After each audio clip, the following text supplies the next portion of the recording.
ladies and gentlemen, the President of the United States.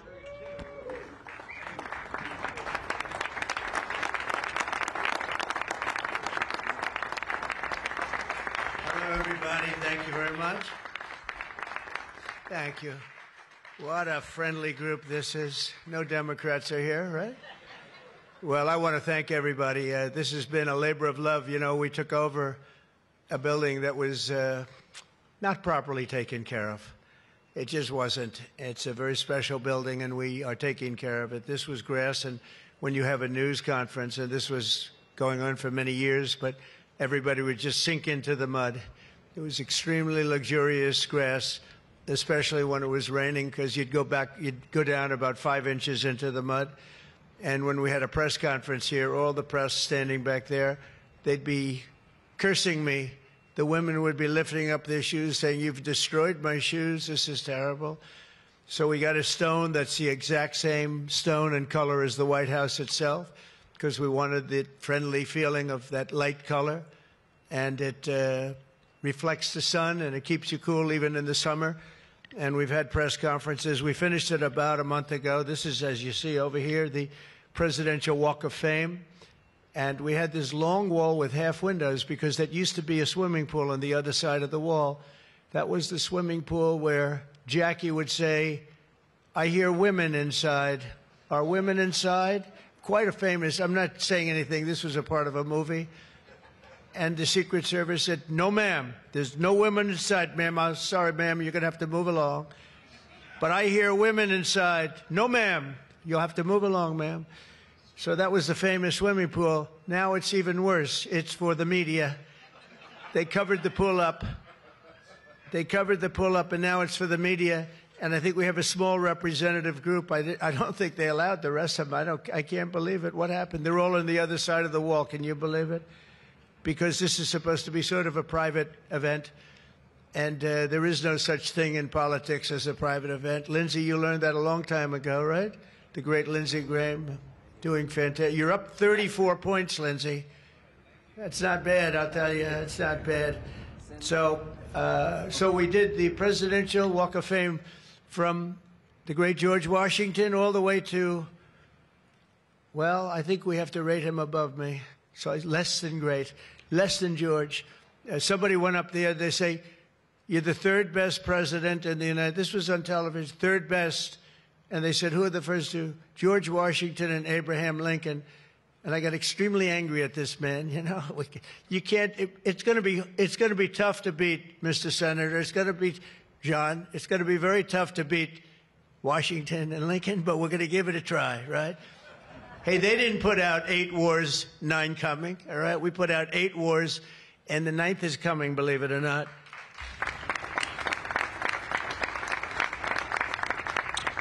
So I just want to say it's great to be with you. And when we're finished, later on, we're going to have a little quick lunch, and they do great food at the White House. And this is used sometimes for evening, where we've had some incredible people for the evening, and some of the big foreign leaders have been coming.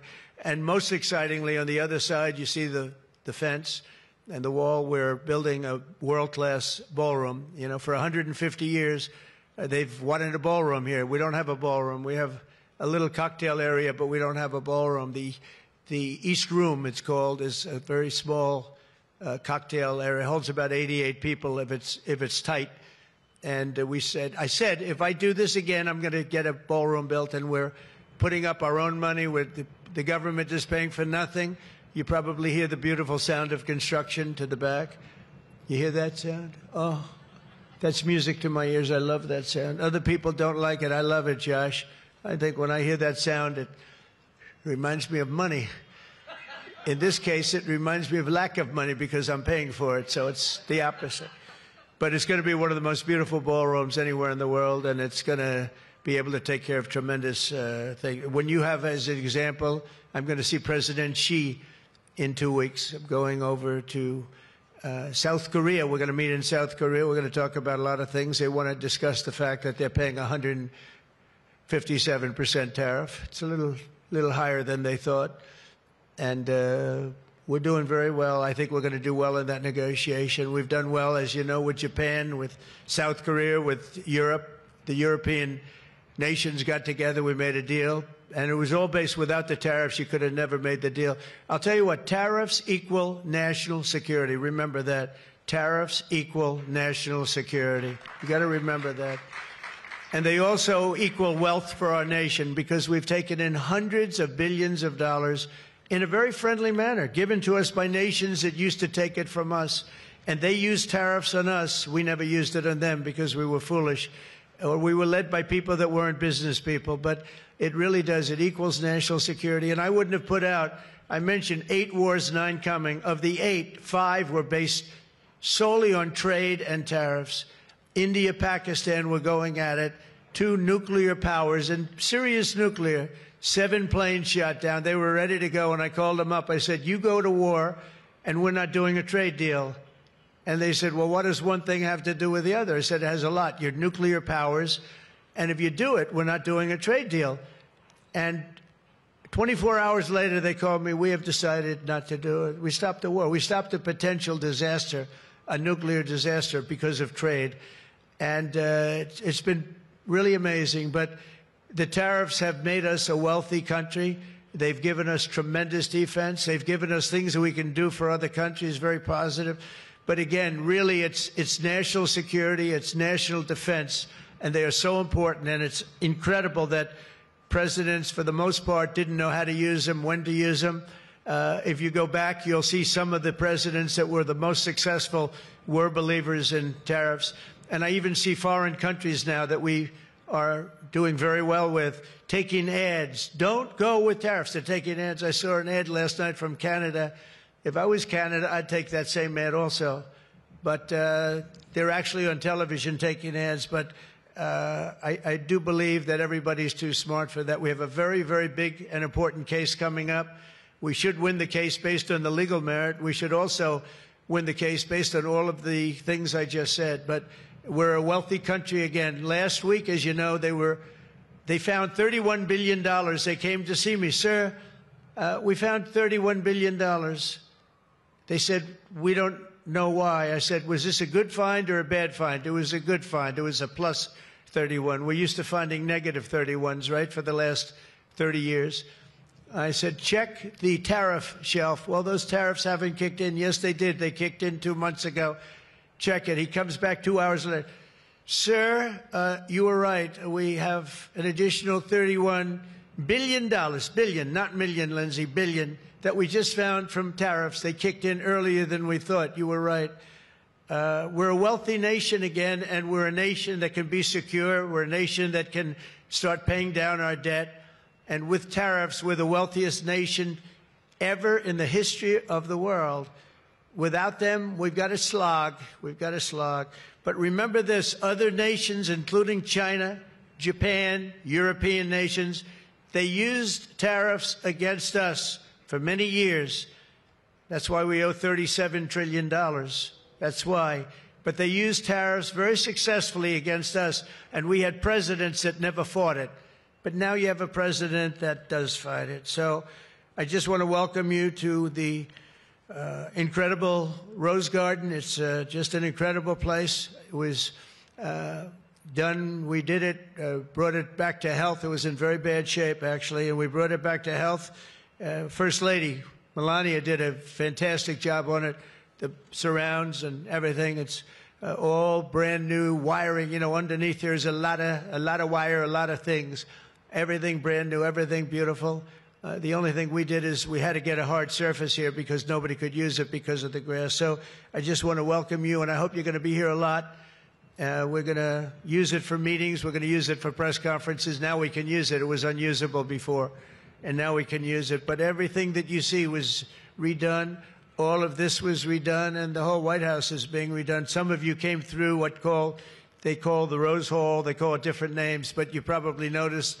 I don't know if you came through this door. Did you notice the white marble floor that was put there? That was made out of Home Depot tiles, about 1 foot by 1 foot. They were all broken, about 30 years old. And I replaced it with book-matched marble, paid for by your friend, President Trump. It's like, it's amazing how people like it when you say you paid for it.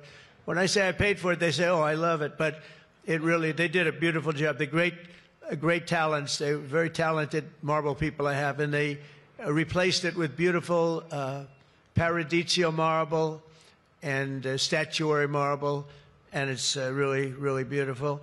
I want to thank the outstanding leadership team, and you really do have that.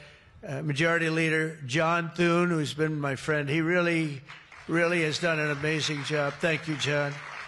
Thank you. Done an amazing job. I didn't get to know John as well in the first term, and I've gotten to know him very well over the last 9 months, John, and you're doing a fantastic job. Thank you very much. Really great. Majority Whip John Barrasso, who's an outstanding man. Thank you, John. Thank you. Great guy, too. Conference Chair Tom Cotton. He loves that military. He loves it. He loves the military. Policy Committee Chair Shelley Moore Capito. Shelley, thank you very much, Shelley. Vice Chair James Langford. Very good. James, thank you. And, you know, we have everybody but one person here. You know, everybody showed up. I figured you'd have like, I'd say 40 would have been a good number, right? We have everybody. We're just missing one person. You'll never guess who that is. Let me give you, he automatically votes no on everything. He thinks it's good politics. It's really not good politics. He's an automatic no. But I don't know. Look, if he wanted to come, I'd probably let him come, right? I'd let him come. Begrudgingly, but would let him come. And National Republican Senatorial Committee Chair, an unbelievable guy, Tim Scott. You know, Tim, I shouldn't say it because it's so, I don't know if it's good or bad. But Tim ran, and he was very effective and very good. But he was on the debate stage and everything else, he was good just because he's good. But he wasn't as good as they thought he was. And when he got out of the race, he endorsed me almost immediately. And I used him as a surrogate. And I wasn't sure if I should because, you know, sometimes I want a total lunatic to get up and fight for me. And Tim is a really good person. So I wasn't sure. And I put him on the stage, and he ripped the heart out of everybody. He was so brutal. He was so unbelievable. It turned out to be absolutely one of my best surrogates. And it includes a lot of you people that were here. You were all surrogates. But Tim ripped these people apart. And after watching 2 or 3 times, then I wanted him all the time, right, Susie? I said, I want Tim Scott, get up there. But he was so good. And I said to him, Tim, when you fought for yourself, you were much different. When you fought for me, you were a tiger. You were like unstoppable. You were, really was. You all saw that. What's the difference? He said, I've never liked selling myself, and I love selling somebody that I really do believe in. I really believe in you, and I just felt that way. And it was so nice the way he expressed it. And I want to tell you, you are a champion. You are a winner, and congratulations. Thank you very much. I never love telling that story because I'm not sure if it's a good or a bad story, but I'm telling you, you are an amazing guy, and you fought for me so hard, and I really appreciate it. You got to be my #1 choice, Tim, so something happened. I appreciate it. And you're doing great doing what you're doing right now. I also want to thank the entire Senate Republican Conference for your tremendous work on confirmations. Boy, did we have a couple of weeks, huh? We had some, I signed like 150 of them, and I didn't use an auto pen, by the way. I signed. You know, when you're signing these important, like a general getting approved from 3-star to 4-star and all of these different things and big confirmations and, you know, big stuff, you really have an obligation to actually sign it, I think. You probably noticed right there, number 46, we put up, right? We put up a little bit of an auto pen. We have 46. We have 45. We have 47. It's very interesting. Yeah, 46 is an auto pen. It's up there. It stays up there. People like it. It's probably going to stay up there for a long time. It's true. And I know you're looking into that. And by the way, the auto pen person said he never spoke to Biden. He worked the auto pen. You're not allowed to do that. So if you're looking at anything, just remember it. And remember, they treated us very badly. They treated us very, very badly. So I think you're allowed to just report the truth, including the confirming of my cabinet much faster than first time. I mean, we went so fast, and I give John Thune and all of you credit for that. It was amazing. All of a sudden, I was calling John, I've got to get him approved. come on, John, because I was getting like one every 2 weeks.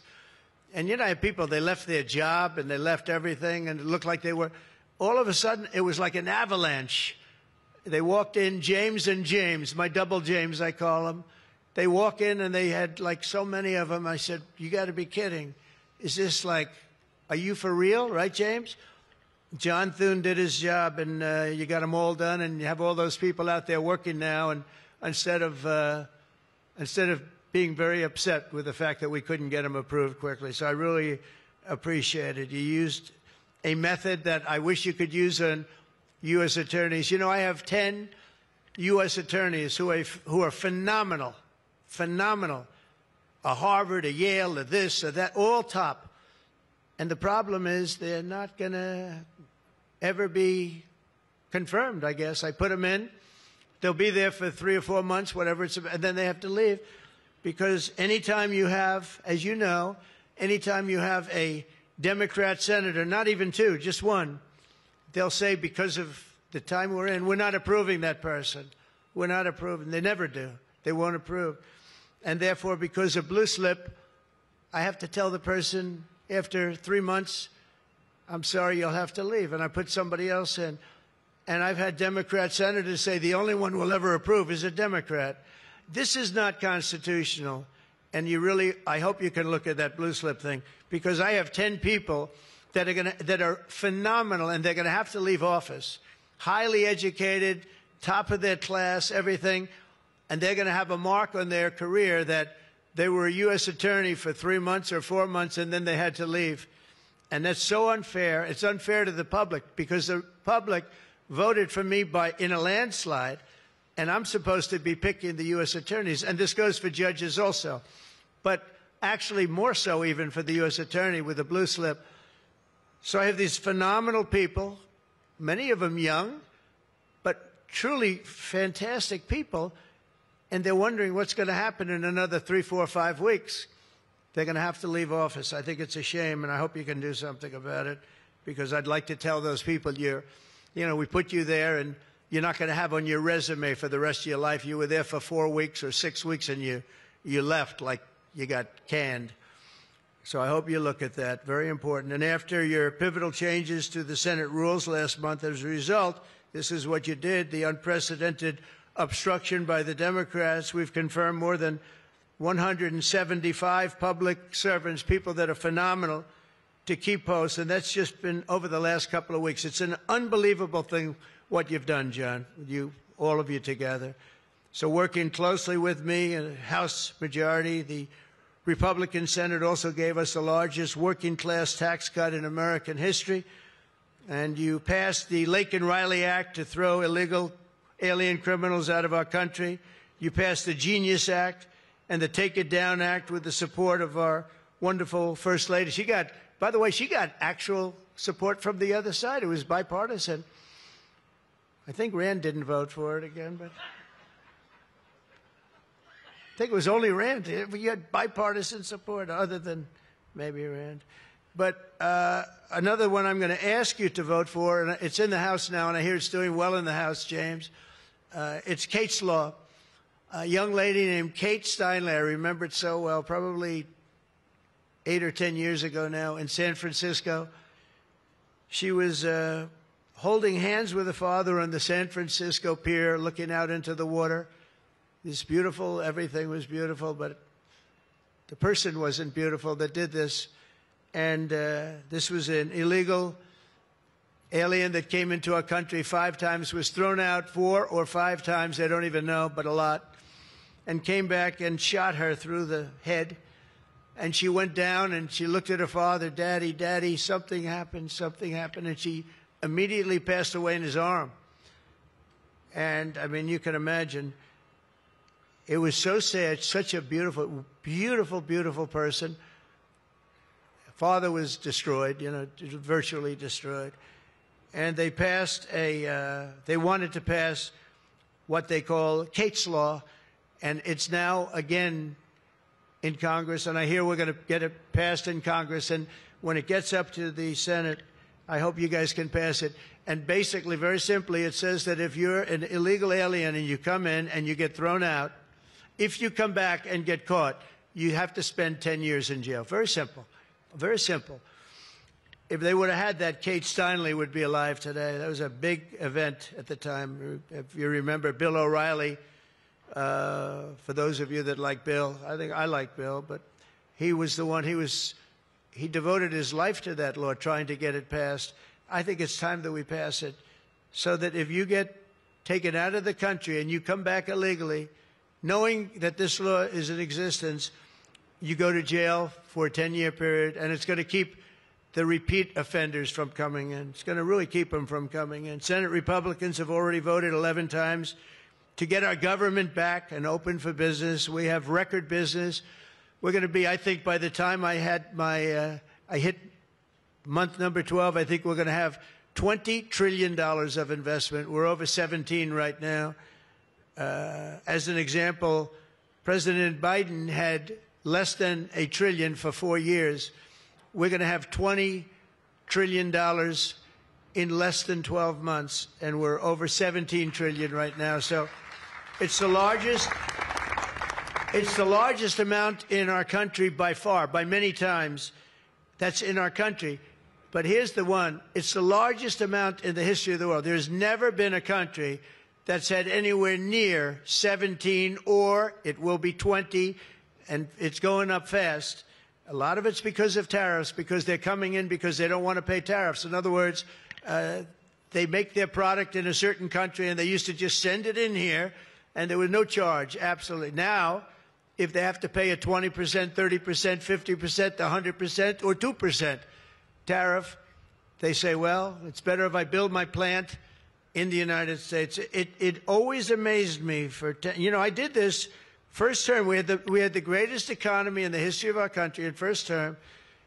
We had COVID, and we did a good job with that. That was a curse for every country in the world. It was terrible. But we had the greatest economy we ever had.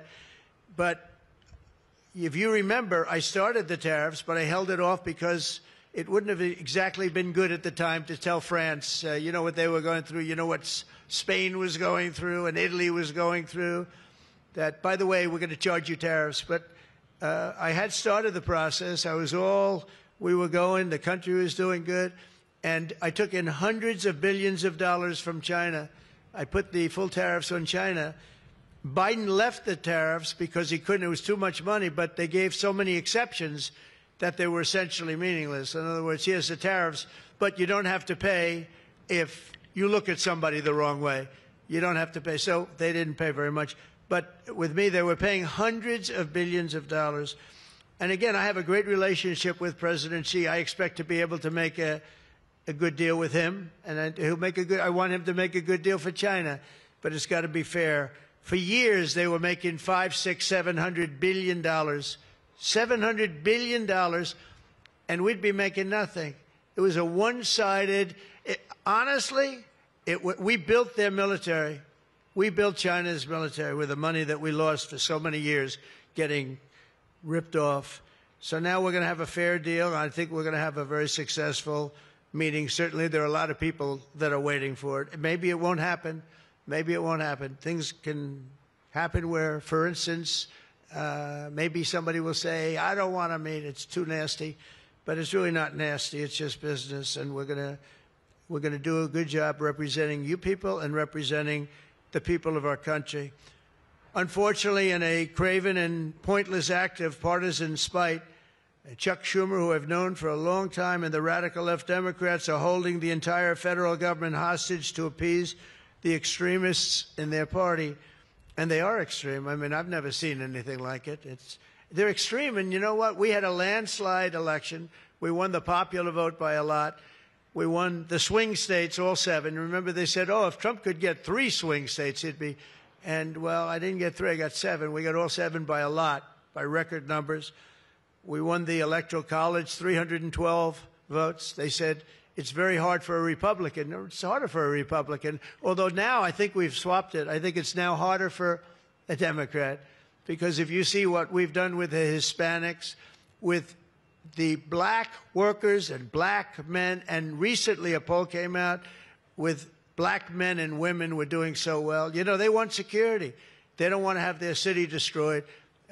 Women in Chicago, beautiful black women walking around with red MAGA hats because they don't want to be mugged and shot and everything else. And then you see a Democrat get up and tell you how safe it is in Chicago. Do you know they've had, in a fairly short period of time, 4,000 murders?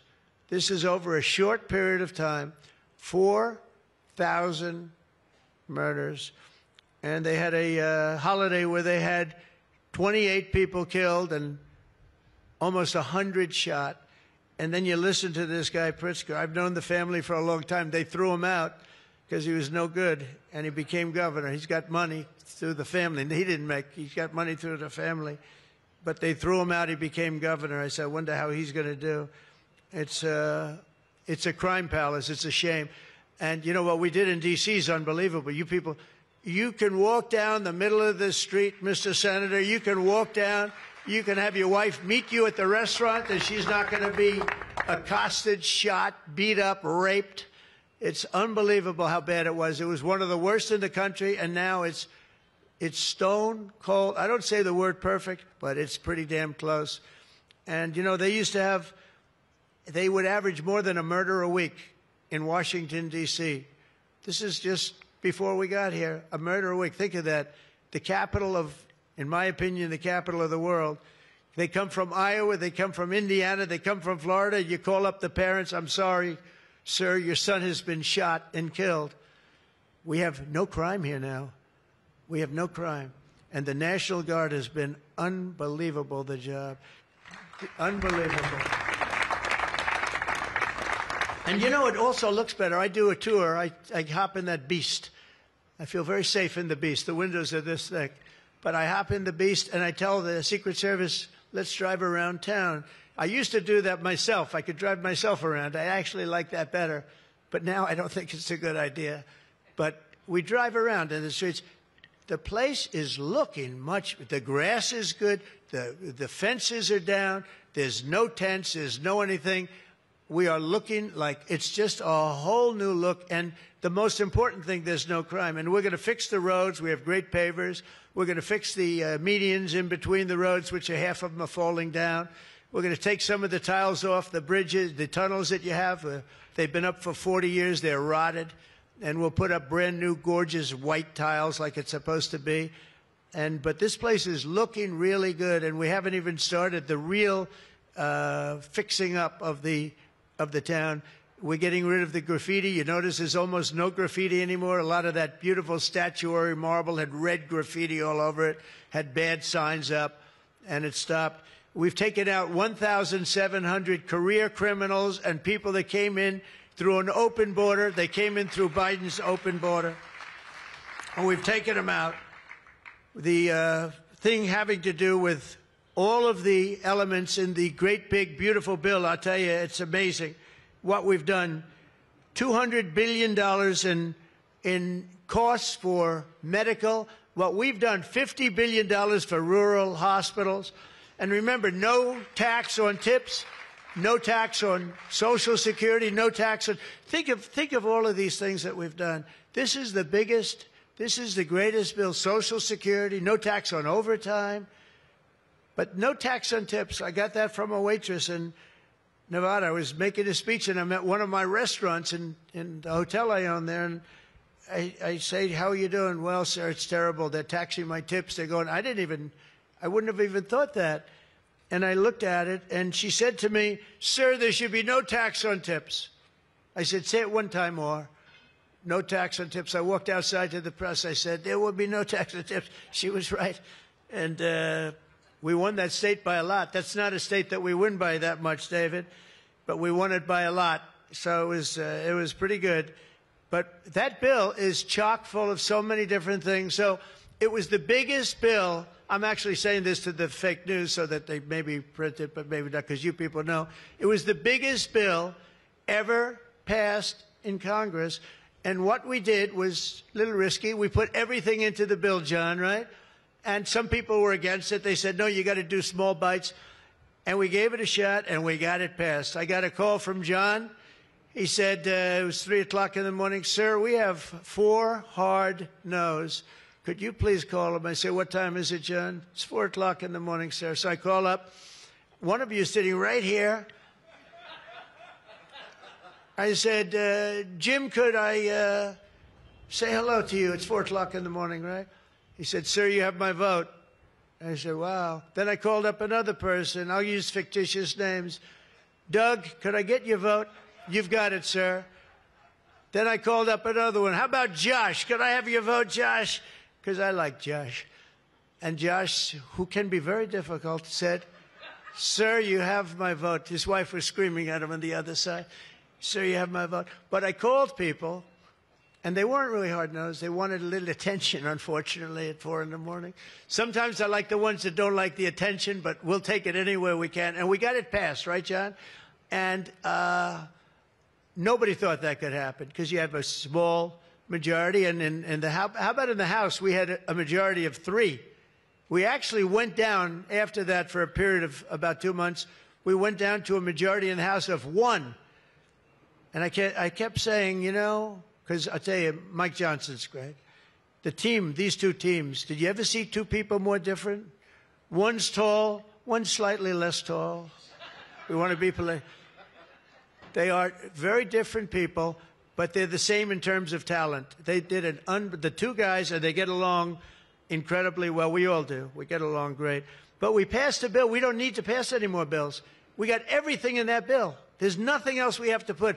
We got the largest tax cuts in history. We got the extension of the Trump tax cuts. We got all of these things. And, you know, remember, they lie. They will look at I saw it the other day, they were talking about, I call it the great big beautiful bill, but that's what it is, the great big beautiful, the biggest bill ever passed. And what they say, they make up stories. And I saw they were interviewing a senator, and they said, well, what's wrong with their bill? He didn't know what to say, because there's nothing he could say. It covers everything. He said, death, death. It brings death. Now, if I'm a regular person and I hear that, I say, oh, that's terrible. But it's just the opposite. It brings life. It brings Medicaid, Medicare, Social Security. It secures all those things. And they just are so bad. You know, they said death. It was like death. And there's nothing about death. Theirs is death, because they're going to lose Medicaid. They're going to lose Social Security. They're going to lose Medicare.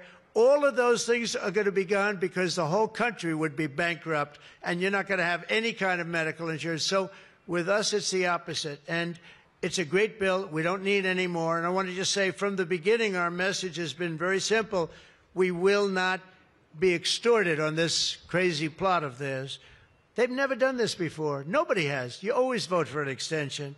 Chuck Schumer and the Senate Democrats need to vote for the clean, bipartisan CR and reopen our government. It's got to be reopened right now.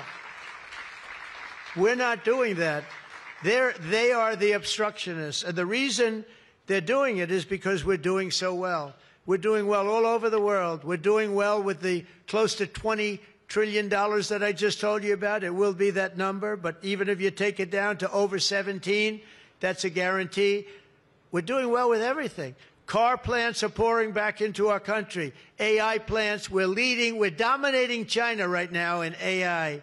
And I did something that I think you'd like, because we have an old grid. It's a tired grid. It doesn't have the juice that you need to fire up these plants. You know, these plants will need more than double the energy we have right now for the whole country. That's how big it is. And we can't do that. There's no way we can do that. China's building right now 52 power stations. But I did something better. I'm letting everybody build their own power plant, so they'll become like an electric utility in addition to AI. But if they want to build their own plant and we get their approvals within less than a month, it used to take 5 years prior to rejection. Sometimes a guy in Louisiana, they had one that took 12 years, and then they got rejected. I got it approved in 2 weeks when I got into office. That was the first term. And the plant is up now, and it's been a great thing for the state. I did it twice, actually. I got 2 of them that were dead after 12 years, and I got them approved, both of them, in less than a week. And that's what we're doing. Lee Zeldin, by the way, is doing a phenomenal job, Environmental Commission, I have to tell you. He knows that we have to get them fast, and we're getting them fast. So we're leading China in the AI race by a lot. Under Biden, Democrats voted 13 times for continuing resolutions to keep the government open. And all we want is simply to ask them to do it once again. They always voted for it. They never voted against it. Nobody votes against it. But they do that, and they do. It's partially my fault. I mean, I'm watching you, and I'm looking at all these great faces that I've seen, really great people. I think with few exceptions, a couple of you I don't like that much, but with few exceptions, great people. And you look at what they do, and you look at the game they play, and it's a horrible game. And, you know, we have the hottest country ever. This is the hottest country anywhere in the world. And I say this, I'm sure you've heard me say it, but I was over in the Middle East, and the King of Saudi Arabia and others also said essentially the same thing. They said, you know, President, a year and a half ago, your country was dead. We never thought we'd see this. And right now, you have the hottest country anywhere in the world. We do. We have the hottest country anywhere in the world, which tells you about leadership, and that includes your leadership. So as you know, my door is always open to anyone. It's not like that AOC. How about her, where she said, she's talking about having rebellions and everything. She said, well, my door is always open. But she's not the leader. I'm sure the leaders felt very nicely about when she said her door is open. Who the hell wants to go into her door anyway? She doesn't know what the hell she's talking about. She's the one that started. You know, I remember, I'll never forget, she never took a course on the environment. And I watched her one day, and she was on television. She said, yes, our planet will be dead within 12 years. That was a long time ago. Our planet was supposed to be dead. Remember the 12-year theory? We were environmentally dead. Now, these people, they've got an agenda that nobody quite understands. The good news is they don't understand it either. They really have no idea. But the people do. The people understand. We're giving you the biggest tax cuts in history. All of these things, it all adds up that we should do fantastically well in the midterm. The only thing wrong with the midterms is that statistically, when you look, a president gets elected, and for some reason, and nobody, even the great John Thune, cannot explain to me, for some reason, even if he's a reasonably good president, and we've had success like nobody, but for some reason, you lose the midterms. I don't know why. I mean, the odds are tremendously against, like 92% or something. It doesn't make sense. If you have a great presidency, it only makes sense that you win the midterm. So there should be no reason for it. Somebody's going to explain there might be some dark, deep psychological reason where they want to vote the opposite way. I don't know what it is, but we have to win the midterms. Otherwise, all of the things that we've done, so many of them are going to be taken away by the radical left lunatics. I mean, we're going to end up with a communist mayor in New York. Can you believe it? A communist. Remember, I would always say, we will not have a socialist elected in our country. Remember, I'd say that all the time. And I was right. We skipped socialists. We got a communist elected. So I didn't tell a lie. I didn't tell a lie. I was right. We'll have a communist, not a socialist. But we've already seen the impacts of the dangerous game that they're playing. Democrats are causing delays in our air traffic control system. So important. We wouldn't have had, you know, this Pete Buttigieg. He spent billions of dollars on fixing the air traffic control that used copper wire going into glass wire. Any union electrician here or any non-union electrician would say you can't hook copper into glass. It doesn't work. They spent billions of dollars. They turned on the system, and it was stone cold blank. We're getting a brand new system. We have bids out now. We have 3 great companies bidding. And I want one bid. Sean Duffy's doing terrifically. I want one bid. I want just bid, and they're responsible for everything. Not where you had, they had like 1,000 contractors. Every contractor, they were all running around. In the end, if one of them does a bad job, we want to be able to blame somebody, and it's going to be one of the very big companies because there's a lot of interest in it. So the air traffic control system is going to be rebuilt. Over 1 million federal workers right now, as you know, are going unpaid. That's the Democrats' fault. And children, tourists, unable to visit the museums in Washington, D.C., that we now have beautiful, safe streets, but we don't have the museums open. We should probably just open them. But we are doing things that nobody's ever done, nobody's ever seen. So all of this and the pain that the Democrats have caused during this reckless and completely unnecessary affair, and you could call it the Schumer shutdown or the Democrat shutdown, you can call it whatever you want. And I will say this, that we have Darth Vader. You know Darth Vader, right? Darth Vader is a man who, I think he's sitting right. Is that Darth? Stand up, please, Darth Vader. Stand up. Does everybody know? They call him Darth Vader. I call him a fine man. But he's cutting Democrat priorities, and they're never going to get him back. And they've caused us, and they've really allowed us to do it. And by the way, thank you. You're doing a great job, I have to tell you. So, really a great job. Because many of the things that they're cutting, like the New York project, $20 billion we're cutting it, they're not going to get it back. I mean, they're not going to get a lot of things back. They may not get it back. Maybe we'll talk to them about it. But they're losing all the things that they wanted. But many of the things that they wanted are things that we don't want, things that are just so bad for our country. And we're cutting those things out. So while they thought they were doing maybe bad, maybe indirectly they're doing good. The cynical comment that they've made all over the place, and all of their cynical remarks proves beyond all doubt that Schumer is a calculating political partisan. But we knew that. But he's somebody that's in deep trouble. He's losing in all of the polls. He's even losing to AOC +3. Remember +3? What happened to the +3? Are they still around? I had one. I met when I was at the United Nations, I met the president of Somalia. And I said, I have somebody I'd like to give back to you. He said, no, thanks. We don't want her. He didn't want anything to do with her. But today I'm calling on every Senate Democrat to stop the madness, to let our country get back. In the greatest moment in the history of our country in terms of wealth, in terms of job creation, and in terms of investment coming in, these guys go on strike. It's really a shame.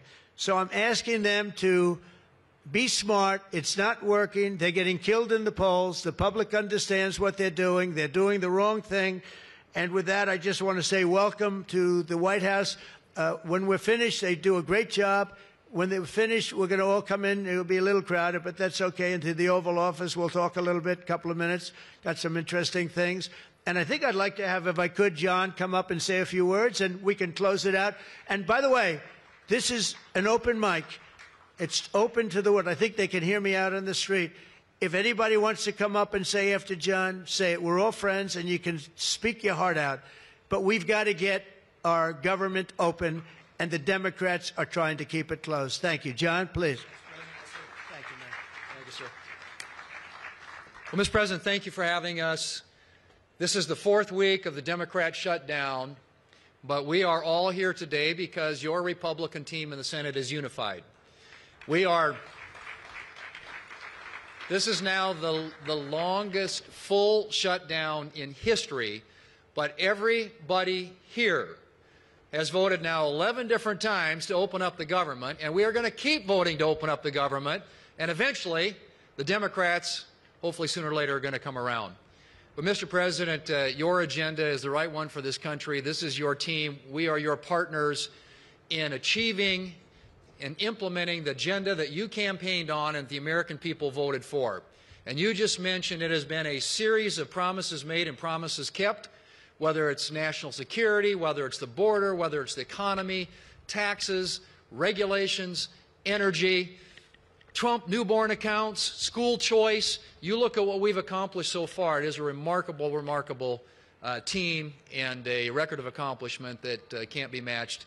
And I would argue, at least in my time here, but perhaps in all of history. So thank you for your leadership, and we will continue to be good partners and work with you to get the work done for the American people. And let's hope that the Democrats get wise and, starting perhaps even today, vote to reopen the government so we can get back to work for the American people. Mr. President, thank you for having us at your home. You have beautiful homes, and thank you for everything you're doing to make this such a beautiful place. This is America's house. We're delighted to be here. Thank you.